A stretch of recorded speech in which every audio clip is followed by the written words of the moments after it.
Welcome to the Talk Like a Leader podcast, where we explore the mindset, skill set, and habit set of leadership communication. Using these tips, techniques, and tactics, you'll be able to talk like a leader to build better relationships and get more done.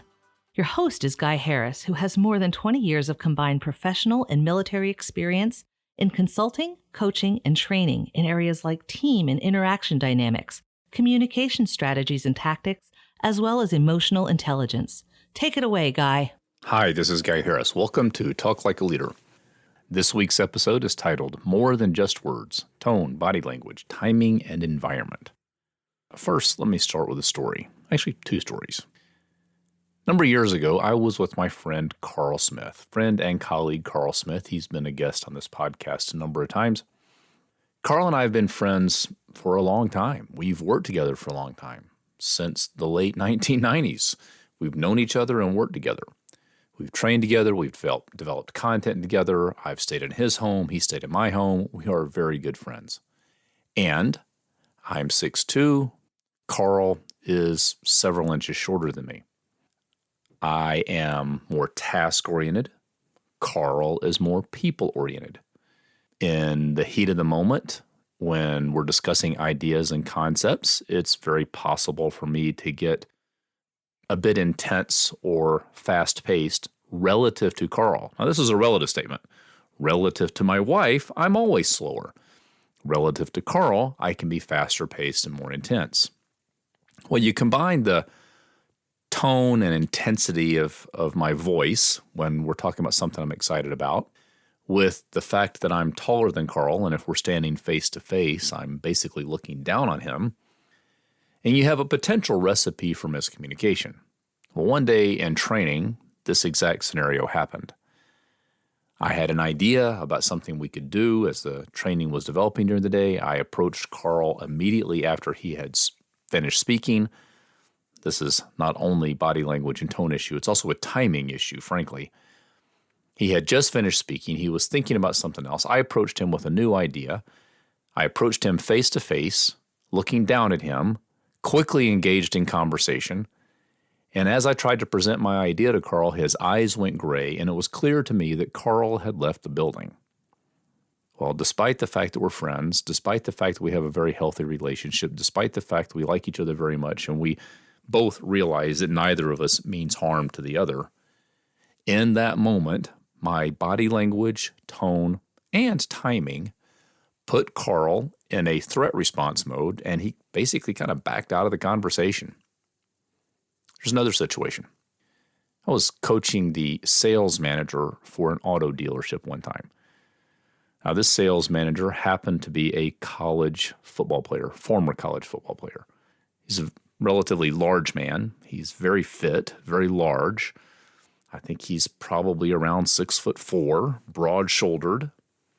He happens to have a very dominant communication style, using the language of the DISC model. He speaks quickly and intensely and very bottom line.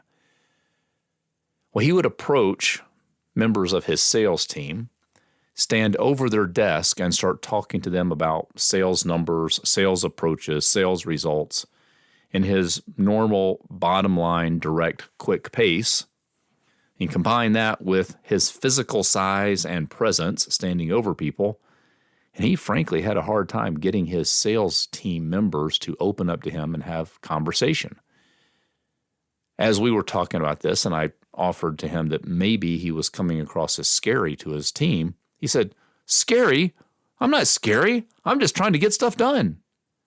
And then we talked a bit about his relative size compared to the members of his team, physical size, his tone and intensity, his positioning, his body language, what he was doing as he was standing over people and basically projecting power.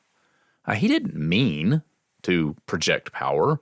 It was just his natural way of communicating, and it tended to drive his team into a hole.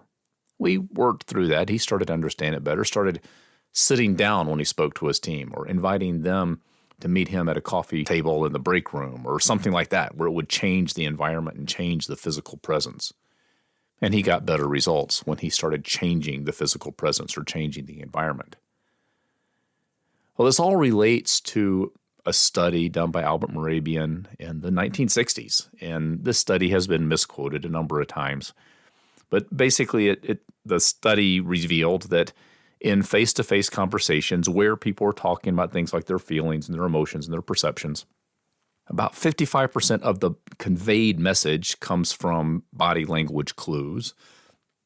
About 38% comes from tone, and about 7% comes from the words. And people have misquoted this, and Morabian has commented on how people misuse this data a number of times.